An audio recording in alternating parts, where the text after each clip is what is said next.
Hello കൂട്ടുകാരെ, മഴയത്ത് എല്ലാവർക്കും ഗുഡ് മോർണിംഗ്. ഞാനൊരു നല്ലൊരു രണ്ട് ടിപ്സുമായിട്ടാണ് വന്നിട്ടുള്ളത്. അതായത് ഒന്നാമത്തെ ടിപ്സ് എന്ന് പറയുന്നത് കൈകൾക്ക് മൃദുത്വവും ഭംഗിയും ലഭിക്കാൻ വേണ്ടിയിട്ടുള്ളൊരു ടിപ്സാണ്. സാധാരണ എല്ലാവർക്കും ഇപ്പോൾ കൈകളിലാണ്, മുഖത്തെക്കാളും പെട്ടെന്ന് കൈകളിലാണ് പ്രായം തോന്നിക്കുന്നത്.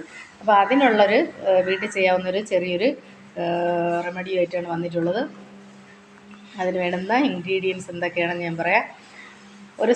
ഒരു നാരങ്ങ എടുക്കുക, അതിനെ പിഴിഞ്ഞ് ഒരു സ്പൂൺ നാരങ്ങ നീരെടുക്കുക. അതിലേക്ക് ഒരു സ്പൂൺ ഗ്ലിസറിൻ ചേർക്കുക. ഒരു തക്കാളി എടുത്ത ശേഷം അതിൻ്റെ പകുതി മുറിച്ച് അതിലേക്ക് പിഴിഞ്ഞൊഴിക്കുക. അതിനുശേഷം ഒരു സ്പൂൺ പിന്നെ റോസ് വാട്ടറും കൂടെ ഇതിലോട്ട് മിക്സ് ചെയ്ത് നല്ലപോലെ മിക്സാക്കിയ ശേഷം കൈകളിൽ തേച്ച് പിടിപ്പിച്ച് ഒരു 10 മിനിറ്റ് മസാജ് ചെയ്ത ശേഷം ഒരു 15-20 മിനിറ്റോളം അത് കൈകളിൽ ഇട്ടേക്കുക. അല്ലെങ്കിൽ അരമണിക്കൂർ ഇടാൻ പറ്റുമെങ്കിൽ അങ്ങനെ ഇട്ടേക്കുക. പിന്നെ ചിലപ്പം കൈകളൊക്കെ കൊണ്ട് നമ്മൾ എന്തെങ്കിലും ജോലികളൊക്കെ ചെയ്യുന്ന അത്യാവശ്യ സമയമാണെങ്കിൽ 20 മിനിറ്റ് ഒക്കെ ഇടാൻ പറ്റുള്ളൂ. അരമണിക്കൂർ 1 മണിക്കൂറൊന്നും ഇട്ടേക്കാൻ പറ്റില്ല. പിന്നെ രാത്രിയിൽ കിടക്കുന്ന നേരത്താണ് നമുക്ക് ചെയ്യുന്നതെങ്കിൽ കുഴപ്പമില്ല. കിടക്കാൻ നേരത്ത് ഒരു രാവിലെ കഴുകിക്കളഞ്ഞാലും മതി, ഇട്ടുകൊണ്ട് കിടന്നാൽ രാവിലെ കഴുകിക്കളഞ്ഞാലും മതി. അപ്പോൾ അത് ചെയ്യുന്ന രാത്രി ഇടുന്നതാണ് ഏറ്റവും ബെറ്ററായിട്ടുള്ള സമയം എന്ന് പറയുന്നത്. പകൽ സമയം ഒരുപാട് സമയം കിട്ടത്തില്ല അത് ചെയ്യാൻ വേണ്ടിയിട്ട്. പിന്നെ രണ്ടാമത്തെ ടിപ്സ് എന്ന് പറയുന്നത് എന്താണെന്ന് വെച്ചാൽ നമ്മളെ പുരികത്തിന് കട്ടി കൂടാനുള്ളൊരു ടിപ്സാണ്. സാധാരണ എല്ലാവരും ആവണക്കെണ്ണ യൂസ് ചെയ്യും, പക്ഷേ ആവണക്കെണ്ണ മാത്രമായിട്ട് യൂസ് ചെയ്താൽ പുരികത്തിന് കട്ടി കൂടില്ല. അപ്പോൾ അതിനുവേണ്ടി ചെയ്യേണ്ട ഒരു ടിപ്സും കൂടിയാണ് പറയാൻ പോണത്. നമ്മൾ വീടുകളിൽ പാൽ വാങ്ങിക്കുമ്പോൾ അതിൻ്റെ പാൽപ്പാട എടുത്ത് നെയ്യൊക്കെ ഉണ്ടാക്കും, മറ്റുള്ള കാര്യങ്ങൾ മുഖത്തിടും എല്ലാം ചെയ്യും.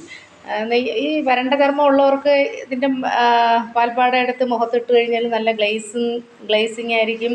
പിന്നെ മുഖം നല്ല മൃദുലമാകും, നല്ല ഇതായിട്ടിരിക്കും. പക്ഷേ നമുക്കിപ്പോൾ മുഖത്ത് വേണമെങ്കിൽ അത് യൂസ് ചെയ്യാം. മുഖക്കുരു വരുന്നവർക്ക് അത് യൂസ് ചെയ്താൽ സ്കിന്നിൽ വീണ്ടും പിമ്പിൾസ് വരാനുള്ള ചാൻസ് ഉണ്ട്. അതുകൊണ്ട് ഓയിലി ആയിട്ടുള്ളവർക്ക് ഈ പാൽപ്പാട യൂസ് ചെയ്യാൻ പറ്റത്തില്ല മുഖത്ത്. പുരികത്ത് നമുക്ക് ഓയിലി അല്ലല്ലോ, നമുക്ക് യൂസ് ചെയ്യാം. അപ്പം ആവണക്കെണ്ണ, ഫിൽറ്റർ ചെയ്ത ആവണക്കെണ്ണ വാങ്ങിക്കണം. വാങ്ങിച്ചതിന് ശേഷം നമ്മൾ പശുവിനെ കറക്കാനെല്ലാം ആവണക്കെണ്ണ യൂസ് ചെയ്യാറുണ്ട്. ആ ആവണക്കെണ്ണ അല്ല, ഫിൽറ്റർ ചെയ്ത ആവണക്കെണ്ണ വാങ്ങിച്ച ശേഷം അതിൽ പാൽപ്പാട എടുത്ത ശേഷം ആവണക്കെണ്ണ കൂടി മിക്സ് ചെയ്യണം. രണ്ടും കൂടെ മിക്സ് ചെയ്ത ശേഷം പുരികത്ത് ഇട്ട് കൊടുത്ത ശേഷം ഒരു മണിക്കൂർ തന്നെ കറക്റ്റ് ഇടണം. കാരണം അതിൽ കൂടുതൽ സമയം ഇടേണ്ടതാണ്. എന്നാലും 1 മണിക്കൂർ ഇടുമ്പോൾ തന്നെ നമുക്ക് പുരികത്തിന് കുറച്ച് ദിവസം ഇടുമ്പോൾ തന്നെ നമ്മുടെ പുരികത്തിന് നല്ല വ്യത്യാസം വരും. അപ്പം നാളെ പുതിയൊരു ടിപ്സ് ആയിട്ട് വരുന്നത് വരേക്ക് എല്ലാവർക്കും നല്ലൊരു ദിവസം ആശംസിക്കുന്നു. അപ്പോൾ വീണ്ടും നാളെ കാണാം.